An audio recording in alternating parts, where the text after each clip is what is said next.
Hello and welcome to our very first episode of Series 2, Behind the Sounds. My guest today has written for artists such as Tim McGraw, Rascal, Mickey Guyton. It is a lovely Jenn Schott. Thank you so much for being here. How are you? I'm good, Leah. Thank you so much for having me today. Thank you so much for being here. We've got a lot to get through because you, as we'll talk about, have had some amazing hits and an amazing career. But just to start off, take me back to kind of where it started. I know kind of from my research and things, you come from a very musical family, a very musical background. What was it like growing up? Where did your love of music come from? Yes, I mean, I think coming out of the womb, I already loved music because on both sides, my mom and my dad, there was music. So my mom, her father was a violinist in New York City and played with the CBS orchestra there. And then my mom is a flutist. And my dad was a professor of woodwinds and taught clarinet, saxophone, and flute at Pittsburgh State University in Pittsburgh, Kansas. And so, yeah, there was music on both sides. There was always music playing in the house. And so I think there was no getting around it for me. I was gonna be in music one way or the other. Yeah. And do you remember kind of when you first realized, like, was it kind of you knew it was you had to do it, or it was you wanted to do it? Do you remember that realization? Yeah, I mean, I think it's interesting because as a kid, it was just kind of intrinsic to make up a song or play something on the piano. But I didn't see it as a career as a kid.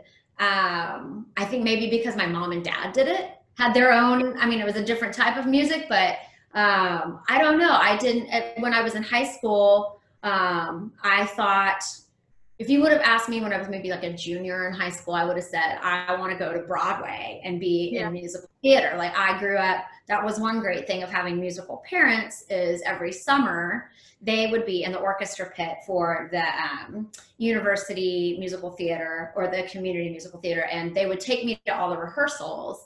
And I remember being about 7 or 8, and I'm like, if you're going to take me to these rehearsals, let me audition, and if I'm going to be sitting here, maybe I can be productive. So I started doing musical theater every summer and loved it. So that's what I thought maybe was what I was going to do. And it wasn't really until, gosh, it was probably college. It was college when I knew that music, that especially country music, was going to be a big part of my life. So I worked at a country radio station on my summers home from college, KKOW radio in Pittsburgh, Kansas. And I was hearing these great songs. It was the mid-90s. There was great music and so many amazing female artists, golly, at that time. And that was kind of my schooling into country music. I mean, I'd listened to a little before, but 8 hours a day was being piped through the station, and that I feel like is what kind of turned my ship for country music. Yeah. Amazing. And was it you wanted to be a performer, an artist? What made you kind of go into writing mainly?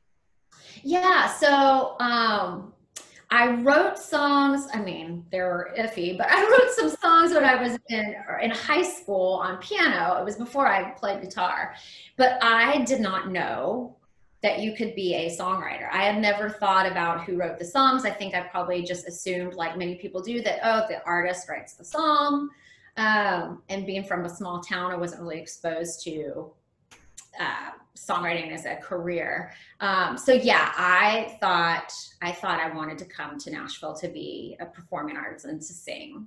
That was it wasn't really till I got to Nashville that I realized you could be a songwriter. And that's kind of when I refocused.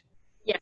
Yeah. When you first made the move to Nashville, this is something I always find really interesting. When you make that move, what did you do initially? Like, did you find a random job, or like, where did you live? What was it like making that, because it's a big move, and obviously I think probably more so now, as you said, like a lot of people know that you can come to be a songwriter, but back then when you wanted to come and be an artist, what did you do? Did you have a plan? Yes and no. So If you would have asked me in my second semester of my senior year of college what I was going to be doing, my plan was I had been offered a job at a public relations firm in Kansas City, Missouri. It is where I interned in between my junior and senior year. I was a journalism major. And so it was a great internship, great firm, and they had offered me a job when I graduated. So there was this Nashville thing pulling at me, but I was like, well, the logistical, the thing that feels like the most rational would be going back to Kansas City. And I had a conversation with one of my journalism professors, and advertising was my emphasis. Her name was Suzette Hyman, and she was just asking each of us as seniors what our plans were.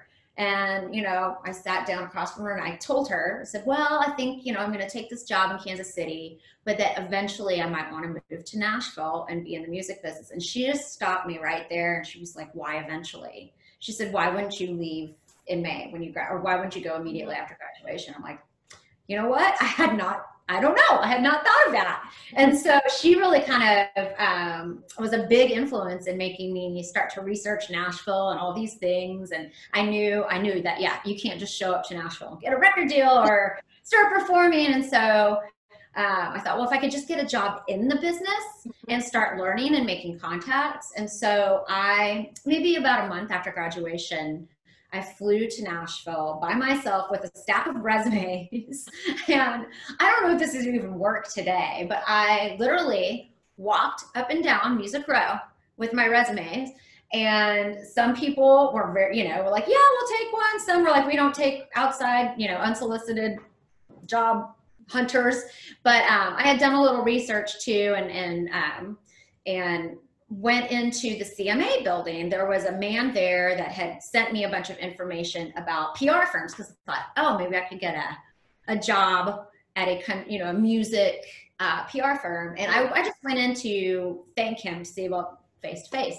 And he wasn't there that day, but the people there were so nice to me. I mean, here I am just literally off the street. And they said, well, he's not here, but would you like a tour of the building? I said, yeah. And so they took me through the building, and somebody overheard me saying that I was looking for a job. And they said, well, there is a publishing company down the street that is looking for a receptionist. Here's the name of the person you need to talk to and tell them I sent you. And so I called, I got an interviewed twice, got offered the job, flew home to Kansas, packed, and like a week later moved. With the help of my parents, we packed everything up and moved to Nashville. And I didn't have a place to stay at. I stayed with my parents in a hotel a couple nights while getting an apartment, and that was asking some people at work. But what was so great and just kind of fortuitous is that job was at a music publishing company, and that was my 101 into learning about songwriting. So I got lucky in how that all lined up. Amazing. And starting obviously kind of on the other side of it, do you feel like it really helped you in the long run, like learning the back side of it, the things that people necessarily don't see, how everything works? Do you feel like now and throughout kind of your career it's really benefited you? I do. And in Nashville, there are a couple of awesome music business programs in colleges. And I had learned about one of those, but I was already, a year away from graduating at the University of Missouri. I was too late. And so for me, that was kind of my education. And I'm really glad that I got to see kind of the inner workings of, what the songwriters were doing every day, coming in, co-writing, getting to witness what a demo session looked like, but also the business side of things. I think, as a songwriter, yeah, I'm a creative, but I'm also a business. And it was very interesting to see that side of how things operated. Plus, sitting at a front desk of a company, I was meeting everybody that came through the door, which was wonderful, for the future. Yeah, amazing. And then from that, how did you get into kind of starting to write songs, starting to make music? Did you write with some of the songwriters from the publishing company, or did you go out to kind of Broadway and meet people? How did it work for you to actually get into them writing sessions? Yeah, you know, I'm always like, how did that happen? Well, I do know that one of the first things I did when I moved to town was get serious about taking some guitar lessons, because I'd gotten a guitar senior year of college, but I had learned about 3 chords and stopped. And so I did some asking around and learned about a great guitar teacher here in town by the name of Ellen Britton, started studying with her.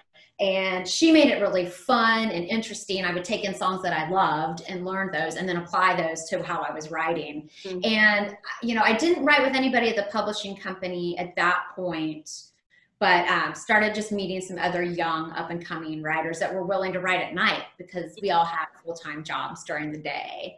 And so that kind of just happened organically. And, you know, you met with one writer and then that would lead you to the next and to the next. And did about a year of that, and then started doing some writers' nights. Got brave enough, because it was, you know, still not feeling super confident on the guitar at that point. And but yeah, and then through writers' nights was a great way to meet other writers to start working with. Yeah, amazing. And do you remember how long it was from like that initial move to when you first kind of got your first cut or your first artist that was interested in your song? Yeah, well, I know time-wise. So I remember I moved to Nashville in July of 1997, and I signed my first publishing deal in July of 2000. So that process was 3 years. Yeah. And I remember at that time being so anxious and excited and ready to get that opportunity. But then I also remember feeling not ready as far as where my writing was. But I was so grateful that a company believed in my potential and signed me at that point. And then from there, it took, I think it was a couple years before I had a cut. Yeah, it was probably 2002, maybe something like that. Mm-hmm. Yeah. Do you remember what your first cut was? I do. I have to, oh yeah, I have to look, because the band name is Malibu Storm, and a producer in town, Mark Bright. It was a song that I remember, because a lot of my songs, you know, write during the day, and I remember getting up in the middle of the night. I had been going through a breakup, and I started writing this song. And then I brought in another writer on it who I thought would be a great fit for it. And I was so happy, because it came from kind of a true place. Mm-hmm. And yeah, it's called Faith Give Me a Little More. And Malibu Storm cut it. And then I remember running into Mark, the producer, and he was kind enough to call me into his office and let me hear the cut, which is always, you know, exciting, especially that first one, you know. Yeah. And then oh, go ahead. Do you? Oh no, I was gonna say the first one that made it to the radio was soon after. It was on Restless Heart, and I think that was 2003, 3, I think. Anyway, but yeah, I remember, you know, that moment. I tried to hear it in Nashville, could never catch it on the radio, mm-hmm. and then was in LA in the car with a friend driving down the freeway, and it came on, and I'll never forget that moment, because that's a big one, getting your first song on the radio. Yeah, I can imagine. And what was it like, that kind of process? Was it a long process from writing that song to actually getting it cut, getting it recorded, getting it on the radio? Did it feel really long to, obviously you were saying you didn't hear it for a while, but actually kind of the process of it, did it feel like a long time? It did. And I think too, especially at the beginning, where, you know, for so long you're just writing and you're not seeing those results. And so, yeah, it felt long. I can't remember exactly how long it was. It probably wasn't as long as I've waited on some other things, but it felt long at the time. Yeah.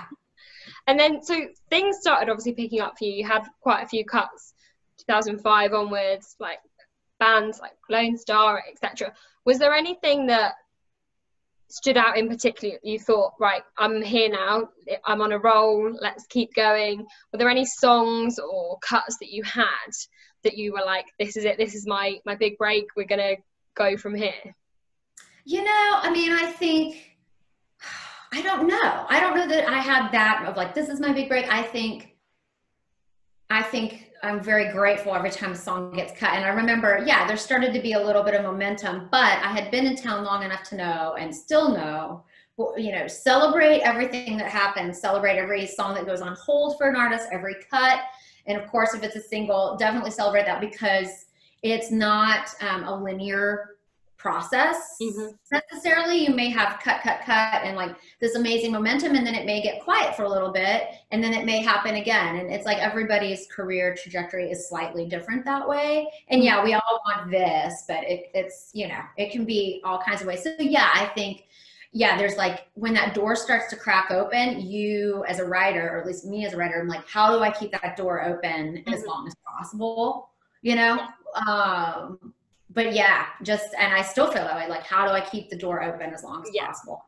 Keep challenging myself and keep trying to get better as a writer. You know? Amazing. And like, I'm going to fast forward a few years now and zone in on some songs in particular. One that I know was probably a huge game changer for you. Tim McGraw cut 2 Lanes of Freedom. It wasn't just a cut; it was the title of the album, the title of the tour.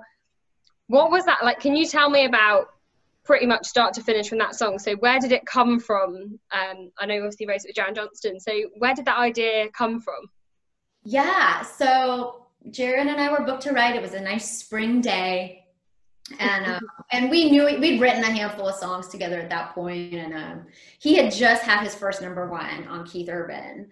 And he was going to buy a new car that day. Like, when we got done writing, he was literally going to buy a car. And so it just was like kind of a good mood kind of a day. And he started just kind of playing this lick on the guitar, which is the lick you hear in the song. And we didn't really have a title. We just kind of started writing, which is not typically how I write, but sometimes it's really fun to just kind of see where it goes. And we just kind of started writing, and we came to the place where the hook was supposed to be. And I remember being like, what about 4 Lanes of Freedom? We're like, yeah, that's it. That's totally it, 4 Lanes of Freedom. And then we were like, oh, 4 lanes seems more like a traffic jam. 2 lanes seems much more wide open and stuff. So I do remember that. And we wrote it pretty quickly. And I mean, I feel it was maybe early in the week, like maybe a Monday or a Tuesday. And by Friday, Jaron is super talented. He went home and did a demo of it at home. And by Friday, he had turned it into his publisher, and she had gotten it on hold for Tim McGraw. I mean, that happened very quickly. And then I really feel like it was maybe just a couple weeks, and he cut it. I mean, that part of the process was quick. We were like, oh my gosh, it's on hold. He cut it. Oh my gosh. And then we had to wait. That felt like a long time, because it got cut in the spring, and then we didn't even know it was making the record till like November of that year. And I remember very clearly being, you know, so excited about the cut, because Tim McGraw, I mean, if I would have told the, you know, 21-year-old me at the University of Missouri at some bar listening to Tim McGraw that I would someday get a Tim McGraw cut, you know. But we weren't sure if it was going to make the record, because just because it's cut doesn't guarantee that. And the label wasn't really disclosing any information. My publisher would ask, and they said, I don't know. And then probably late October, I get this email from some like PR agency, and it says, Tim McGraw invites you to one of those nights party during CMA week. And so I was like, oh, this seems good. And so I remember I forwarded that to my publisher. I'm like, do you think this needs to be made the record? And he said, well, I'll ask the label. And again, the label still wouldn't say anything. I'm like, well, I'm going to the party because I'm yes. And then I hope I get to hear my song. And then literally, I think maybe 2 days before the party, my publisher said, check your inbox. And there was a press release saying that Tim was announcing his new album called 2 Lanes of Freedom. I'm like, oh my gosh. So that's how I found out we made the record, and that was pretty fun. And then got live a couple nights later when he performed it. Yeah. Was that the first time you heard his version? Yes. Yeah. That night of the party, he ended up singing the whole album, kind of start to finish, which was so cool. Such a neat moment. And that, again, that was CMA week that year. So that would have been November. And then the album came out in January. Yeah. Yeah. And what is it like? So Tim McGraw's quite open. He's so supportive of like new songwriters, and he'll always, you know, he's not one of them artists that wants to write all of his own songs, which I love about him, because there's so many songwriters that have had like their big breaks through him. But is there a difference in having like one cut and then having it be the album title as well? Because that's a huge thing to have the title, and especially the tour. What was that like? I was over the moon. I mean, I was just so thrilled, and especially with an artist, like you said, like Tim, that is so well respected, and that I have loved so many of his songs have been so influential to me as a writer and as a fan over the years. So yeah, I just couldn't believe. I was so thrilled about that, and he had said in a couple interviews that, you know, our song, he was kind of at a transition in his career, that our song had been kind of the inspiration for the album, and that was such an honor that he would think that about the song. And then yeah, the tour name, that was really cool too. And I joke about this at Writers' Nights, but it's true. It's because it was the tour name. There was a bunch of you know, merch with our title on it. So, you know, I have the t-shirt, and I have like the koozie cup and all these things, because, you know, you don't know when you're going to get another song that's a tour name. Yeah, I'm getting all the swag.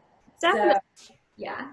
I think probably one of the beauties of it is, you know, that when it's an album name, all the fans are probably going to listen to that song, because you always, you know, songs can get lost on records sometimes, but I think when it's the title track, fans instantly go to that one.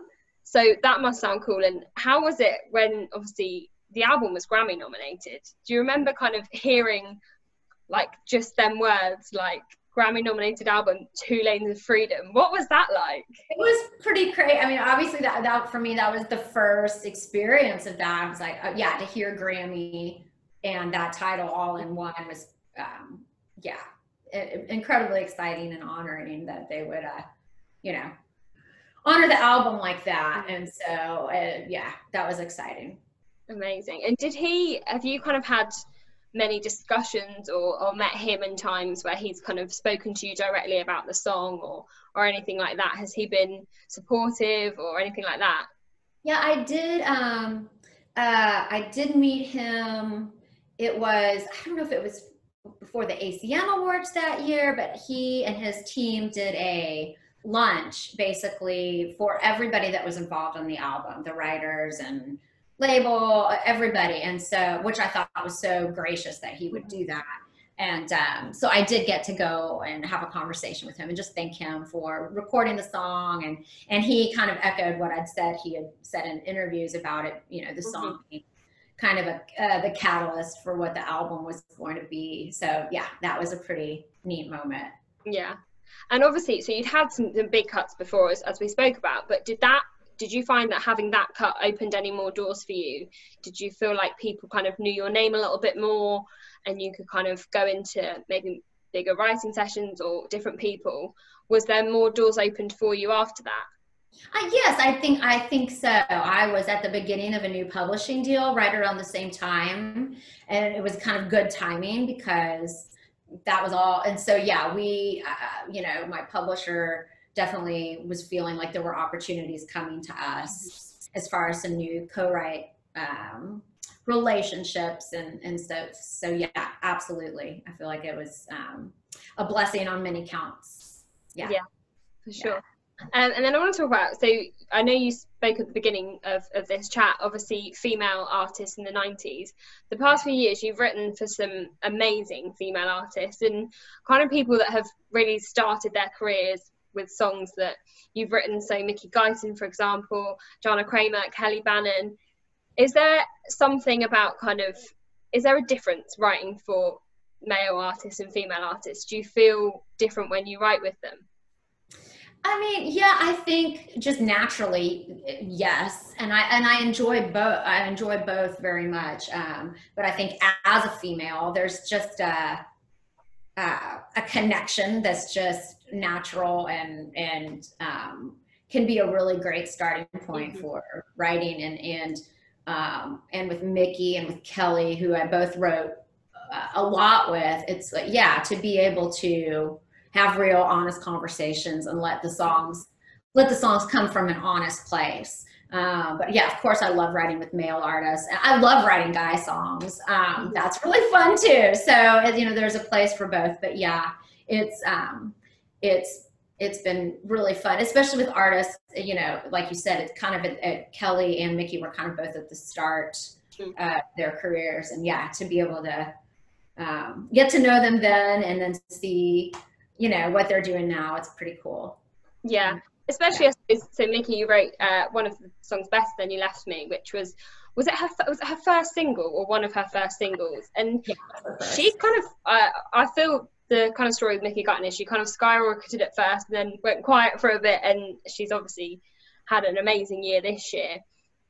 But what was it like, because that song was on all the lists of kind of best songs of the year and best breakout songs? Did that feel you were like, right, I'm part of this? Her obviously having the start of an amazing career, what was that like to be a part of? That was really cool. That was kind of the first time in my career that I had been, you know, part of something that launched someone else's career. And yeah, I mean, and just even to go back further than that, it's like the first day we wrote, the first day I met Mickey was the day we wrote that song, me and Mickey and Jennifer Hansen. And it's kudos to Mickey for coming in and being like, just laying her heart out there and be like, here is what's going on with me right now. And we wrote that, you know. But yeah, it was really exciting to see that happen, and then the label get excited about the song, and then them cut the song, and radio getting excited about it, and all of those things were wonderful. But yeah, I'm super proud of Mickey, and yeah, you're right, she's had such a cool, amazing year this year, and again, she's speaking it from her heart. It's like those songs are from the heart, and they connect because of that, you know.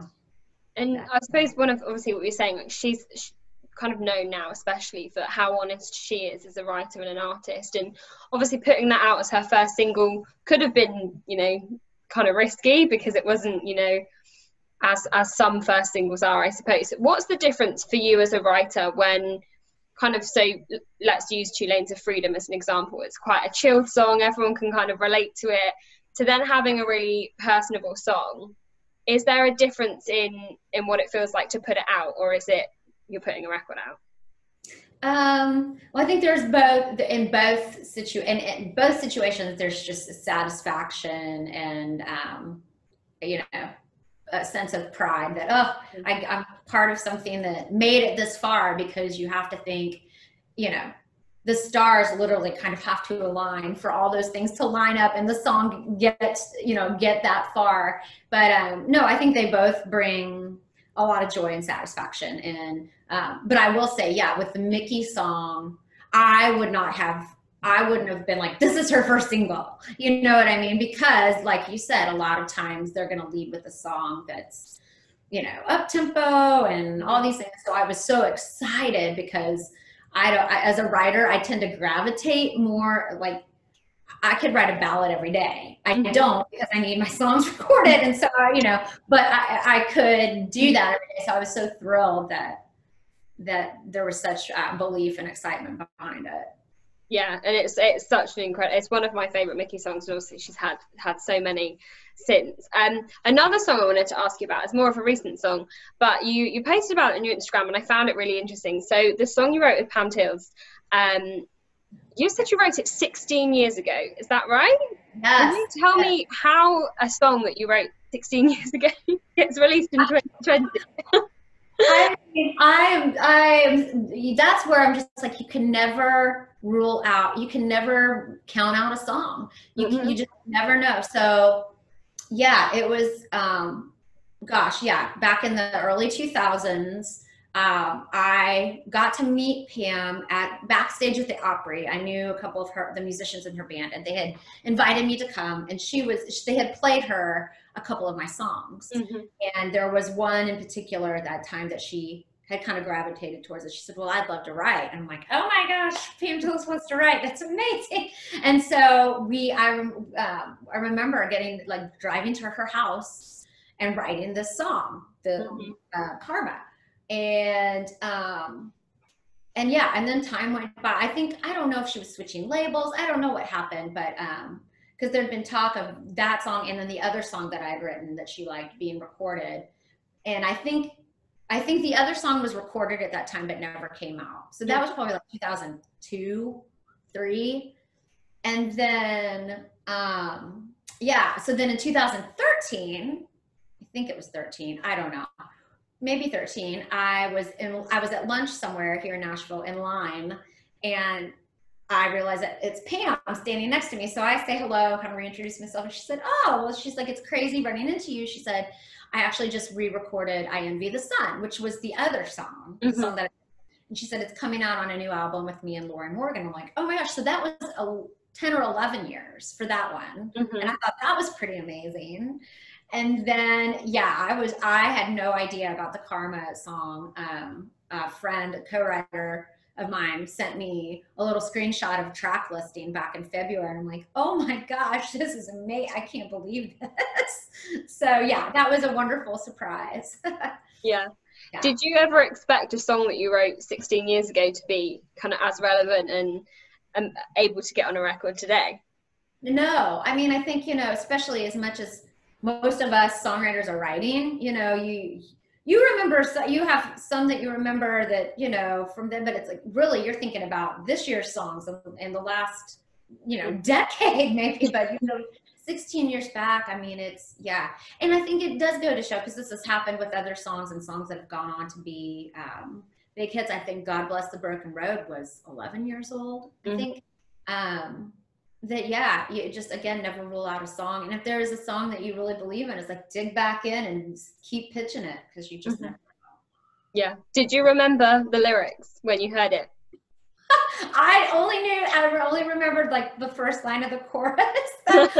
And because it was so long ago, I couldn't, on my computer, I couldn't bring up the lyric. Like it wouldn't open. And I couldn't even find a work tape. I mean, yeah. So I was like, well, this is just going to be a wonderful, sweet surprise. That's brilliant. And you've done your, you just said about God Bless Broken Road. That was kind of what I was going to ask you about next, because one of the most recent cuts you've had was with Rascal Flatts on their latest EP. What was it like having a cut for them? Because again, like you talk about, obviously, we're speaking about Tim and Pam, like iconic voices, and then Rascal Flatts, like, they just have such a recognizable sound. What was that like, getting a cut on their record? Oh, I'm just so thrilled. I was telling this to a friend the other day that my whole career I have been trying to get a Rascal Flatts cut. I mean, I have always loved what they do musically and their songs. And I mean, I have tried and tried to get Rascal Flatts cut. And I can't remember, maybe 2010, 9, I did get a Rascal Flatts cut, but it didn't make the record. They didn't end up finishing the song. And have, had a couple other ones that have been in the studio with them, like could cut and didn't. And so I was just so happy. And I'm like, I'm so glad it's now, since they're, this is kind of their last EP as a group. So I am just thrilled, because it's, again, I've wanted a Rascal Flatts cut forever. Yeah. And so when did you find out that it was going to be on the EP? Found out in April of this year. So this was kind of a longer thing. They cut it a while ago. And so, and honestly, I had kind of ruled it out. I thought, oh, I haven't heard anything. I don't think this is probably happening. And so it was some nice news to get in April when they said, oh, we're putting out an EP and it's on there. I'm like, oh, that's wonderful news. Yeah. It's sometimes nice to not know, or kind of not have the expectation, and then it's a nice surprise when it happens. Yeah, for sure. So obviously we're chatting about songwriting, but I did want to quickly touch on something else you do a lot of, which is public speaking and events and things. How did you get into that? How did you know that was something that you were good at? Well, I tell you what, it was not me. I actually give credit to some dear friends of mine from college. They're a couple, Jim Massey and Emily, and we all were on like the student recruitment team at the University of Missouri, and they had been coming through Nashville with their boys for a spring break a handful of years ago, and Jim works for a large corporation out of Maryland, and he was on a committee for their women's summit. And we were just kind of talking about, while they were here, I don't know, it came up, we were talking about the music business, being a woman. And I think I was explaining to him how I've been told in the past, you know, looking for a publishing deal, and I play them my songs, and they're like, oh, I love these songs. They're like, but we already have a female writer. And their jaws just dropped. And they were like, what? I said, yeah, you know, sometimes. I don't feel like that as much right now. I feel like the industry has changed a bit. But yeah, I'd be like, well, we already have a female. I'm like, well, you don't say, well, we already have a male writer. But anyway, that was kind of the catalyst to Jim saying, oh, you'd be a great speaker at our women's summit. And I thought, well, I don't do that. And oh, you'd be great. And Emily is a journalist.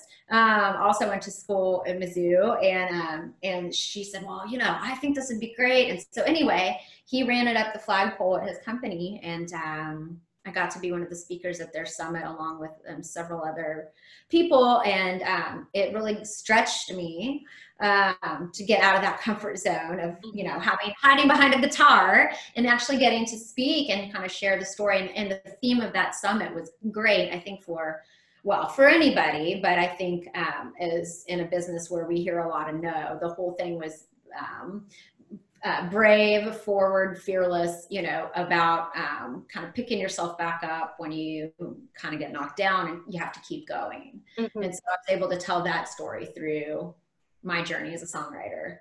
Yeah. And so I've gotten to do a few other, you know, several other things, and kind of keep with that theme, but change it a bit depending on who the audience is. Yeah. Is it something you ever thought you'd be doing?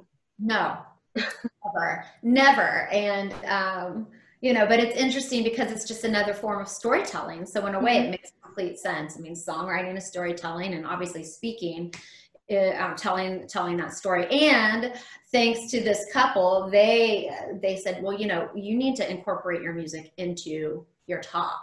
And so that is something that I've done each time that I've spoken, is I play snippets of songs throughout the talk that tie into what I'm speaking about. You know, I said, well, this song nobody believed in, and blah, blah, blah, and then it got cut, or, you know, tie it in somehow. So it's neat that it is all linked. Yeah. Definitely. And I suppose obviously you're missing it at the moment because you can't do it with the current situation. But have you done any kind of virtual speaking? I know you were saying you've done some, like, obviously you've done a lot of writing virtually, but have there been any events or anything you've been a part of during this?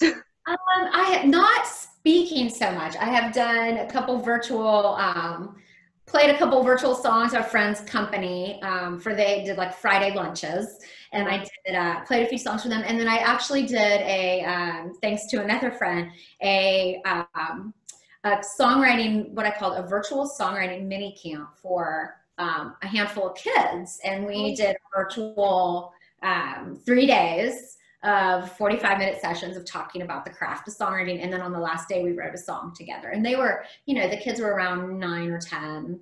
And so, yeah, so not quite the normal speech, but something. Yeah, that's awesome. I mean, it's such strange times. I think anything, obviously, you can do. And I'm sure for the kids, it was a massive deal and was awesome. So I'm gonna kind of start to wrap things up, but I have 3 questions I ask everyone. I end every interview the same because I know you're going to play for us. I call them quick fire, but they never are. So they're all about 3s. So my first question for you, can you name 3 songs that you wish you'd written? I'm sure there's loads. I can think of 2 right off the top of my head. I Can't Make You Love Me, Bonnie Raitt. Feels Like Home. Oh, my brain is not working. But Feels Like Home, if anyone knows that song, why I'm blanking on. I'm blanking too because I can the story. Anyway, it's Feels Like Home to me. It's a beautiful, beautiful song. And a 3rd. I should have more than 2. Probably The House That Built Me. Yeah. That's come up a few times. Yeah, I'm sure. It's such an amazing song. Song of the decade, wasn't it? ACM Song of the Decade, I think it was. It was, yeah. You blanked me on Feels Like Home. It's going to annoy me now. I know. I'm like, oh, that's driving me. Brain. I'm going to say quarantine brain. I'm going to blame it And then this one is always a toughie as well, but some people find it really easy. 3 albums that you couldn't live without. Oh boy. Well, I'm going to say anything Patti Loveless. And I don't know that there's even a particular album, but her music was very influential to me. Dixie Chicks' first album, for sure. And anything Coldplay. I know that's a diversion, but yeah, Coldplay. It's a good one though. I love hearing things that you wouldn't expect. Yeah. And when I did this with Jason Science, I think he said Taylor Swift, and I was like, yes, love that. Yeah, totally. You just bring out the random ones. It's great. And then my final question for you is 3 writers or artists that you haven't worked with that you would love to work with. 3 writers or artists that I haven't worked with oh boy. Taylor Swift. I'm just gonna put it out there, Taylor. Yep. Right, we'll tag it. Gosh, I have always been a huge fan of Alison Krauss. That is somebody that I would love to work with. And there's so many. It's kind of hard to decide. John Mayer. Oh yeah. Dream. Yeah. Dream team. Yeah. That was my 3 questions. That they were good answers. That's the thing. I think there is obviously so many, I'm sure. There are so many, yeah. But it's just nice to kind of see, different people and what you think. And I love that obviously you can hear, as you said, your 90s influence, obviously with Dixie Chicks, Patti Loveless and that. Is there people now in this era, is there anyone that you are working with or have worked with that you kind of want to just say to people, like, keep an eye out for these people or keep an eye out for these songs? Anything that's coming up you've been a part of that you want to kind of advertise, I suppose? Yeah, well, I can tell there is a young artist that I think is gonna just blow up. She's phenomenal. Her name is Callista Clark. She's 16 and signed to Big Machine. And she is just really kind of the trifecta of talent. She has an amazing voice. She plays guitar, amazing, piano, amazing, and she's a really good writer. Mm-hmm. So I think that's somebody to keep our eye on. There is a guy named Baker Grissom, who is an artist, writer, great voice, great writer, and I think we're going to be hearing a lot from him. And there is another artist. She's already got a few things out, but I know they're about to release more music because they're putting something that we wrote out together. But her name's LJ. If you're not familiar with LJ, her voice is so cool. She has such a cool vibe and just a very distinct thing, and you just want to get to know her and her music. So those are the 3 that I would say keep your eyes and ears open for. Yeah. Perfect. And then I will leave you in a mo to sing us a song. But what's next for you? Well, so yeah, the Rascal Flatts thing just came out. And yeah, on August 21st, I've got a couple other songs coming out that I'm really excited about. Mm-hmm. So that's very soon. And then, yeah, just I'm like you said, what's next? That's what I'm always thinking when I'm in the writing room. Like, all right, what's the next thing? So yeah, just working hard with keeping my head down writing. And it's a good time to do that because we're all kind of home a lot. And so, yeah, I'm excited for this next chapter. Awesome. Well, I cannot thank you enough. It's been so great to chat and to find out the ins and outs of your time in Nashville and your life. So thank you so much. But I will leave you now if you're happy to play us out. Absolutely. I'd be honored. Thank you. All right. Well, I thought since the Rascal Flatts thing just came out, I will, if that's okay, I'll play that song for us. Yes, that'd be perfect. Okay.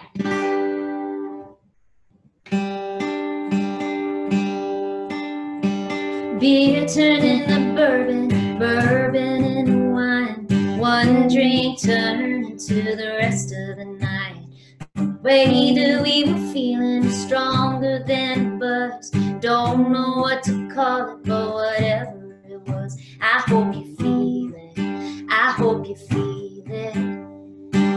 I hope you feel it in the morning. I hope you feel it. I hope you feel it.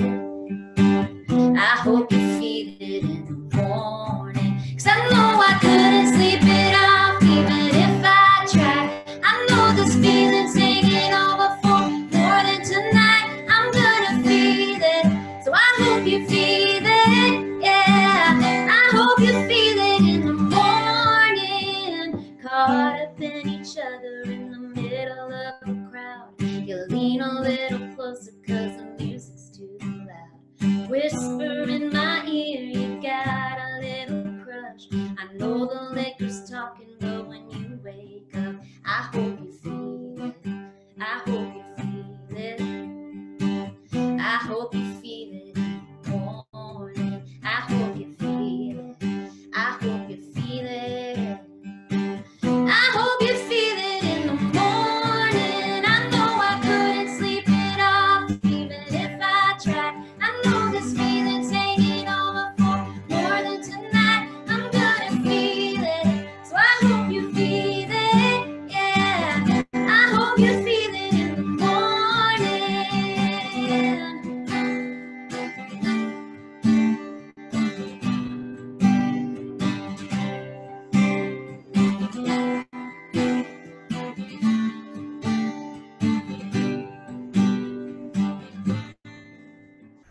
Oh, I hope tomorrow when you're rolling out of bed, it's your harder in the heart than